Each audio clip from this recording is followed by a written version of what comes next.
Hello and welcome to all you Aries people out there. Welcome for your monthly horoscope for Aries for September 2015, and it's Aries time. Oh yes it is, because you have a lunar eclipse in your sign. So for those of you who've got planets in Aries between, let's say, from 0 to 10 degrees of Aries, so the early Aries people, you could say, having a sun there or a moon and an ascendant, it's going to be really your time.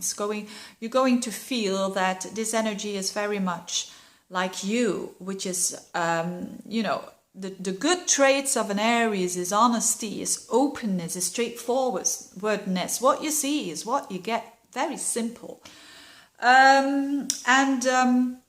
But let's have a look at those eclipses. Now, I made two separate videos of the solar eclipse on the 13th of the month in Virgo and of the lunar eclipse. So if you in Aries, if you want to find out more about that, be my guest. I made them separately just to give you a bit of more detail for the ones that are interested in astrology and in the meaning of what is happening in the sky. But let's get started with that eclipse, solar eclipse, the sun and the moon together in Virgo on the 13th on 20 degrees of Virgo.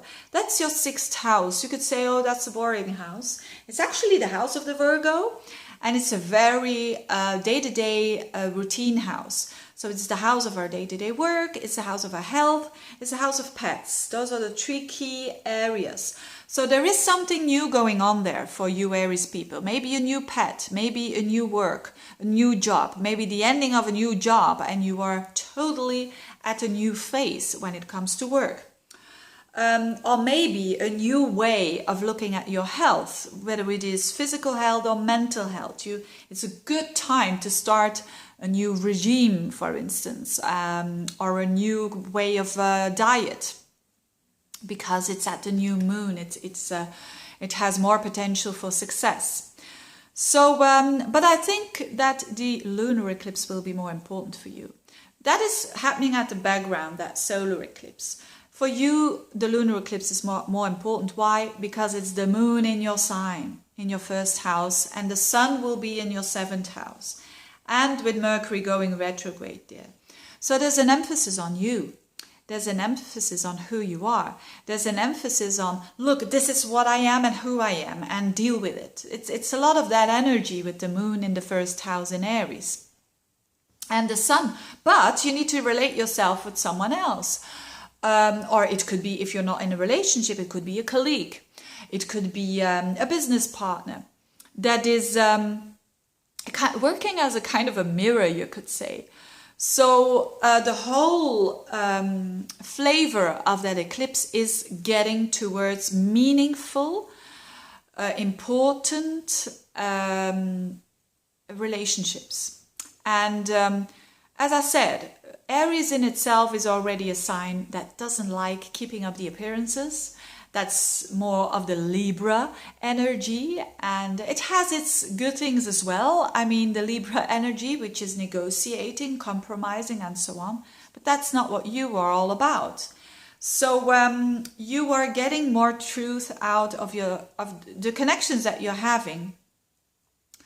Whether they are good or bad, they are going to come to fruition, especially around the end of the month, because this is happening around the 28th of September.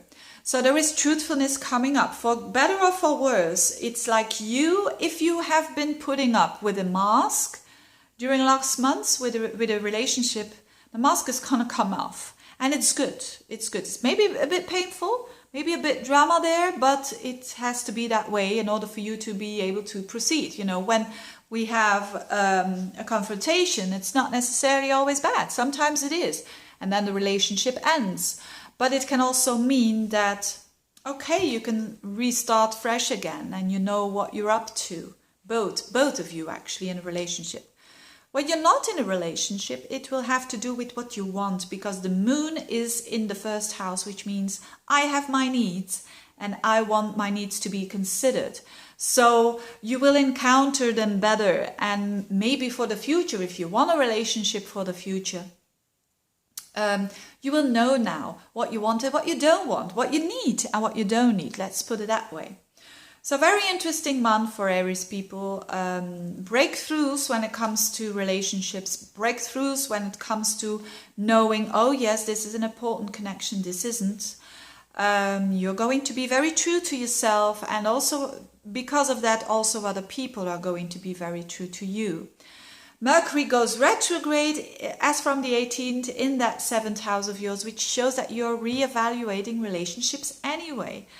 Maybe someone can come back into your life and that you knew from the past. Doesn't necessarily mean that someone will, you're going to have again a love relationship or something like that. No, it simply means something was unfinished and maybe you will go on with each other, or maybe there is some closure there and then off you go again.